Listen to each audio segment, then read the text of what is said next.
The wind howled across the lonely highway that cut through the heart of a small, forgotten town. Snowflakes swirled under the dim glow of a flickering street lamp outside a rundown diner. Inside, the place was warm but nearly empty, except for the quiet hum of an old jukebox and the faint aroma of coffee that had been sitting too long on the burner.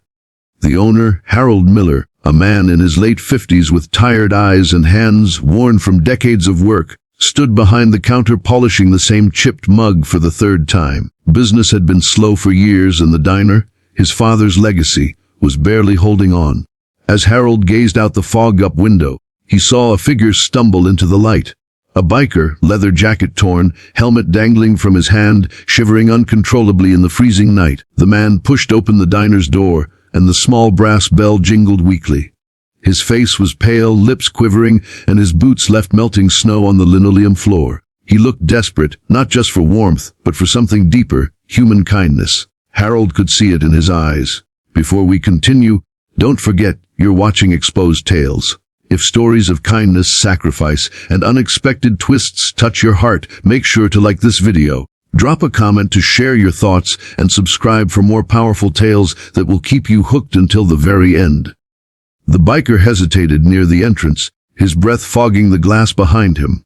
I don't have money, he muttered, his voice cracked with cold and shame. Just needed somewhere warm, maybe a cup of water, if that's okay. Harold's heart clenched. He'd been there before. Years ago, when his wife died of illness, he knew what it meant to have nothing but grief and emptiness. And now, even though the diner was barely surviving, he felt a pull stronger than his fear of debt. Without a word, he motioned the man to sit at a booth near the heater. Minutes later, Harold brought him a steaming bowl of chili, thick bread on the side, and a cup of hot coffee. The biker's eyes widened with disbelief. I told you, I don't have a dime, he whispered, his voice trembling. Harold placed the bowl gently on the table. Some debts aren't paid with money, he said quietly. Eat before it gets cold. The biker devoured the food, tears welling in his eyes as if each bite carried not just warmth but dignity. He introduced himself as Jake, a drifter, a man who'd lost his job, his home, and nearly his will to keep riding. For hours they talked. Harold listened, offering no judgment, only quiet nods and the occasional reassuring word. By the time Jake left, the storm outside had eased, but Harold thought he'd never see him again.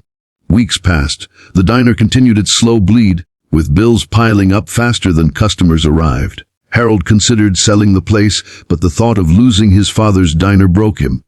One late afternoon, as the sun dipped low, a roar of motorcycles shattered the silence.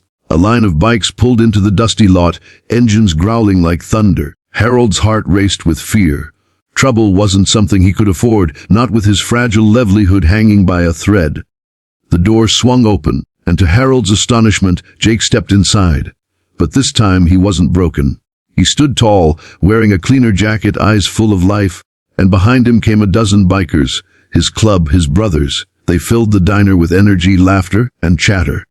For hours they ordered food, filling every booth, every table, tipping generously.